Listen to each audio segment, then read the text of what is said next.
ജനസേവനത്തിൽ വീണ്ടും മാതൃകയായി സേവാഭാരതി. സ്വന്തമായി വീടില്ലാതെ ദുരിതം അനുഭവിച്ചിരുന്ന കണ്ണൂർ കൂത്തുപറമ്പ് ചെറുവാഞ്ചേരി രമണിക്കും കുടുംബത്തിനും സേവാഭാരതി വീട് നിർമ്മിച്ചു നൽകി.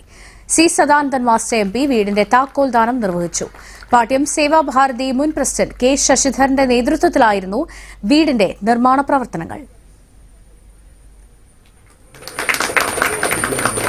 നമ്മുടെ മനസ്സിന് പ്രേരണയായി മാറുന്ന, നമ്മുടെ പ്രവർത്തനങ്ങൾക്ക് കരുത്തു പകരുന്ന, ആത്മബലം സൃഷ്ടിക്കാൻ കഴിയുന്ന ഒരുപാട് ഗീതങ്ങൾ.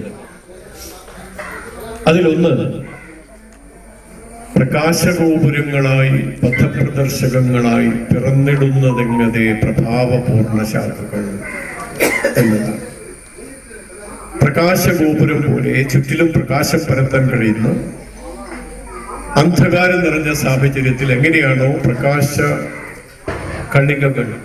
കണങ്ങൾക്ക് തിരിച്ചറിവിൻ്റെതായ കഴിവ് പ്രദാനം ചെയ്യുന്നത്, അതുപോലെയാവാൻ പഥപ്രദർശകങ്ങളായി വഴി കാണിച്ചു കൊടുക്കാൻ നാട്ടിലെമ്പാടും ശാഖകൾ പിറവിയെടുത്തുകൊണ്ടേയിരിക്കുന്നു എന്നാണ് ആ വരികളുടെ താല്പര്യം.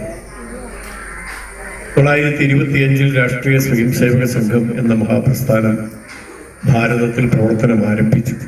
ഒരു കാലഘട്ടത്തിലാണ് നമ്മുടെ ഈ ചെറുവാഞ്ചേരി മേഖലയിൽ നമ്മുടെ പ്രയാസങ്ങൾ അനുഭവിക്കുന്ന ഒരുപാട് സഹോദരങ്ങളുണ്ട്. അവരുടെ കൂട്ടത്തിൽ നമ്മുടെ പ്രിയപ്പെട്ട രമണി ചേച്ചിക്കും കുട്ടികൾക്കും സുരക്ഷിതമായി കഴിയാൻ ആവശ്യമായ ഒരു വീട് നമ്മൾ നിർമ്മിച്ചത്. അനേകം കാര്യകർത്താക്കളുടെ ഭാവനാപൂർണമായ പ്രവർത്തനം, അവരുടെ സമർപ്പിതമായ പ്രവർത്തനങ്ങൾ